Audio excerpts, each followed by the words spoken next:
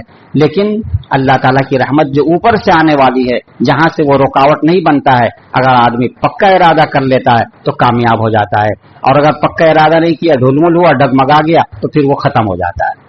اسی طریقے سے ایک شخص ارادہ کرتا ہے کہ میں ہجرت کروں، جس علاقے میں ہوں اس علاقے میں مجھے کوئی کام نہیں کرنے دیا جا رہا ہے، دینی کوئی کام نہیں کرنے دیا جا رہا ہے، نہ نماز پڑھنے دی جا رہی ہے، نہ روزہ رکھنے دیا جا رہا ہے، نہ حج کرنے، کوئی کام نہیں کیا جا رہا، لہذا میں اس علاقے سے نکل جاؤں، ہجرت کر جاؤں۔ جب ہجرت کرنے کی کوشش کرتا ہے، ارادہ کرتا، شیطان سامنے آ جاتا ہے، کہاں تم اپنا گھر چھوڑ رہے ہو، اپنا مال چھوڑ رہے ہو، اپنی زمین چھوڑ رہے ہو، اپنی زمین کے اپنا آسمان چھوڑ رہے ہو، اتنا چھوڑ کر کے جاؤ گے، وہاں بے کسی کا ہوگا، بے بسی ہوگی، نہ مال ہوگا، نہ دوست ہوں گے، نہ ساتھی ہوں گے، کہاں جا رہے ہو، اس طرح سمجھائے گا۔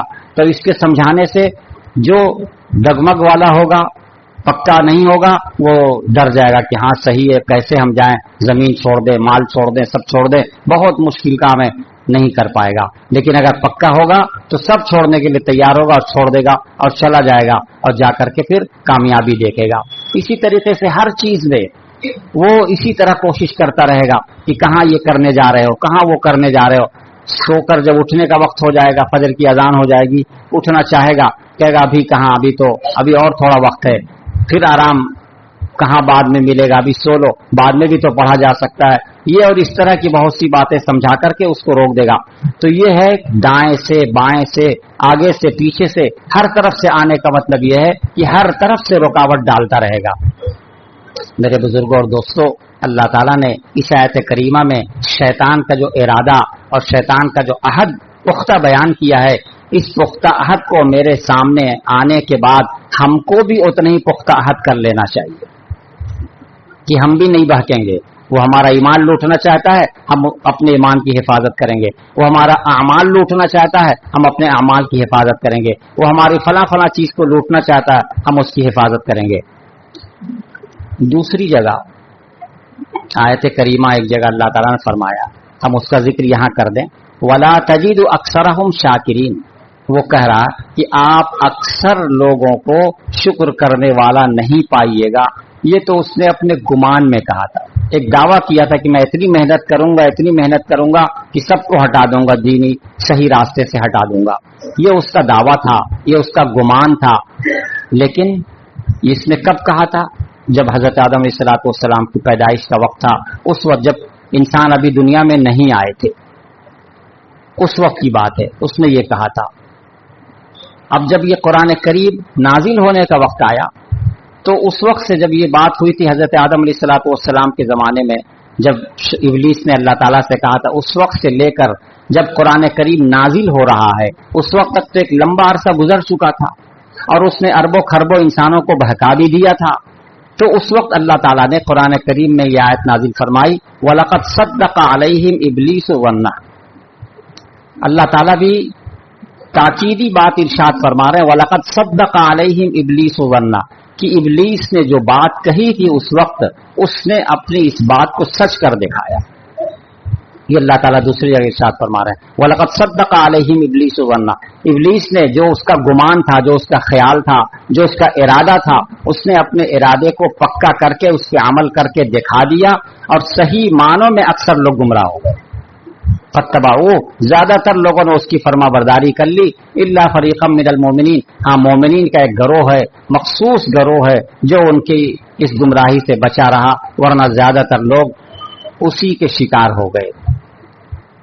ان دونوں باتوں کو سن کے، ایک تو اس کا یہ ارادہ کہ آپ اکثر لوگوں کو نافرمان پائیں گے، دوسری طرف اللہ تعالیٰ کا یہ فرمان بھی آ گیا کہ وَلَقَدْ صَدَّقَ عَلَيْهِمْ إِبْلِيسُ ظَنَّهُ، ابلیس نے اپنے گمان کو سچ کر دکھایا اور واقعی اپنے ارادے میں اور اپنے عمل میں اتنا پکا ثابت ہوا کہ زیادہ سے زیادہ لوگوں کو صحیح معنوں میں اس نے گمراہ کر دیا۔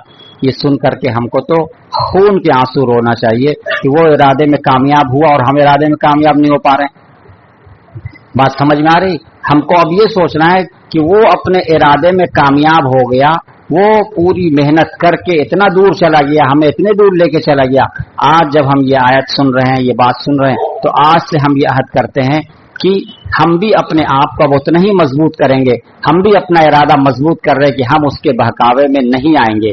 اور جس طریقے سے اس نے ہم کو ہمارے وطن اصلی سے ہم کو نکال دیا، ہمارے اپنے گھر سے نکال دیا، ہم پھر اپنے گھر میں جانا چاہتے ہیں تو پھر جانا چاہتے ہیں تو اس کے لیے اسی طرح کی تیاری کرنی ہوگی، ورنہ وہ نکال دیا تو ایسا نہ ہو کہ ہم دوبارہ نہ جا سکیں۔ ہم کو دوبارہ پھر اپنے گھر میں پہنچنا ہے، اپنے گھر میں پھر پہنچنا ہے تو اس کے لیے محنت کرنی ہوگی، کوشش کرنی ہوگی، اور دشمن کا ساتھ نہیں دینا ہوگا بلکہ دشمن سے الگ رہنا ہوگا، اس کے خیالات، اس کے ارادوں سے الگ ہونا ہوگا، تو پھر ہم اپنے وطن پہنچ پائیں گے، ورنہ ہم ہمیشہ ہمیشہ کے لیے اپنے وطن سے محروم ہو سکتے ہیں۔ اللہ تعالی ہم سب کی حفاظت فرمائے۔ اس نے بہت محنت کی، حضرت آدم علیہ السلام سے لے کر کے اس زمانے تک اس نے بہت محنت کی اور محنت میں لگا ہوا ہے، وہ تھکتا نہیں ہے، وہ تھکتا نہیں ہے، اکتاتا نہیں ہے، لگا رہتا ہے، آخری حد تک کوشش کرتا رہتا ہے اور کبھی بھی وہ مایوس نہیں ہوتا ہے۔ جیسے کہ ہم کسی کو سمجھاتے ہیں تو سمجھاتے ہمارا جملہ ہوتا ہے، ہم تو سمجھاتے تھک گئے۔ ہم جب کسی کو سمجھاتے تو ہمارا جملہ یہ ضرور ہوتا، ہم سمجھاتے تھک گئے، ہم تو اس سے پریشان ہو گئے، ہم تو عاجز آ گئے۔ ہم لوگوں کے ساتھ یہ جملہ ہوتا ہے، حالانکہ ہم چند بار سمجھاتے ہیں مگر کہتے ہیں ہم تھک گئے، چند بار سمجھاتے ہیں کہتے ہیں ہم عاجز آ گئے، لیکن وہ مسلسل کیے جا رہا ہے اور آج تک یہ نہیں کہتا کہ ہم اکتا گئے، آج تک یہ نہیں کہتا کہ ہم تھک گئے، آج تک یہ نہیں کہتا کہ ہم عاجز آ گئے، لگا ہوا ہے، لگا رہتا ہے، اپنے ضروریت کو لگا دیتا ہے، بلکہ محنت کرتے اتنا آگے بڑھ جاتا ہے کہ کچھ انسانوں کو لے کر بھی لگا دیتا ہے اسی کام میں۔ جس انسانوں کے لیے وہ لگا ہوا ہے، کچھ انسانوں کو اتنا تیار کر لیتا ہے کہ انسانوں کو بھی اپنا ہمنوا بنا لیتا ہے اور اپنے مشن میں جو وہ چاہتا ہے اسی مشن میں انسانوں کو بھی لگا دیتا ہے کہ چلو تم بھی ہمارے چیلے ہو، تم بھی کام کرو۔ اس طرح محنت کرتا ہے، تھکتا نہیں، اکتاتا نہیں، گھبراتا نہیں، عاجز نہیں آتا۔ ہم چند مرتبہ سمجھا کے تھک جاتے ہیں، چند مرتبہ سمجھا کے اکتا جاتے ہیں، چند مرتبہ سمجھا کے کہتے ہیں کہ ہم عاجز آ گئے۔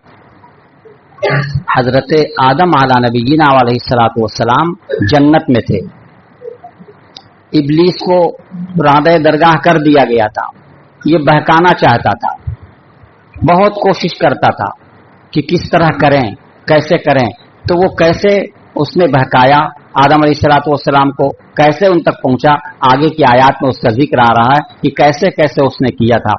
فرماتے ہیں کہ جب اس نے اللہ تعالیٰ سے یہ کہا کہ میں ایسا کروں گا اور ایسا کروں گا اور ایسا کروں گا، تو اللہ تعالیٰ نے فرما دیا تھا اخرج منہا مذموما مدحورا، تم یہاں سے نکل جاؤ، تم بہت ہی برے حال میں ہو، تمہاری مذمت کی جا رہی ہے، تمہاری سختی کے ساتھ تمہاری برائی بیان کی جا رہی ہے، اور مدحورا تم کو دھتکار دیا جا رہا ہے، بالکل دھتکار دیا جا رہا ہے، تم نکلو یہاں سے، تم نے تکبر کیا اور ایسا کیا اور ایسا کیا، اس لیے اب تم یہاں سے نکلو، دھتکار دیا گیا اس کو۔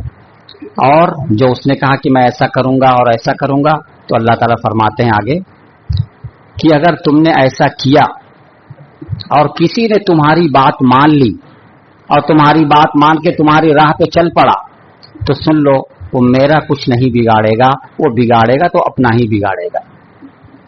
میں نے تو فیصلہ کر دیا اور میں فیصلہ کر دے رہا ہوں، جو تمہاری بات مانے گا اور تمہارے پیچھے چلتا رہے گا، تمہاری فرما برداری کرتا رہے گا، تو میں تم کو اور اس کو دونوں کو جہنم میں ڈال دوں گا، یہ میرا فیصلہ ہے۔ چنانچہ اللہ تعالیٰ آگے وہ فیصلہ فرما دے رہے ہیں، لمن تبعک منہم لأملأن جہنم منکم اجمعین، جو تمہاری فرما برداری کرے گا، تمہارے راہ پہ چلے گا، تمہاری بات مان لے گا، تو سن لو لَأَمْلَأَنَّ جَهَنَّمَ، میں جہنم کو بھر دوں گا تم سے، تم سارے لوگوں سے، جو تمہاری فرما برداری کرے گا میں اس کو بھی تمہاری ذریت میں سے سمجھ لوں گا، میں سمجھ لوں گا وہ تمہارا ہے، تمہاری پارٹی کا ہے، اس لیے جہاں تم وہیں وہ بھی، جہاں تم وہیں وہ بھی، لَأَمْلَأَنَّ جَهَنَّمَ مِنْكُمْ أَجْمَعِينَ، میں تم سب کو جہنم میں بھر دوں گا۔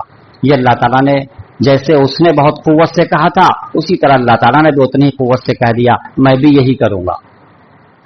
اس اللہ تعالیٰ کے اس جملے نے ہمیں اور زیادہ چوکنا کر دیا کہ اگر ہم اس کی فرما برداری میں لگے تب تو ہم بھی جہنم میں چلے جائیں گے، ہم اس کے ساتھی ہو جائیں گے، وہ جہنم میں جائے گا ہم بھی اسی میں چلے جائیں گے۔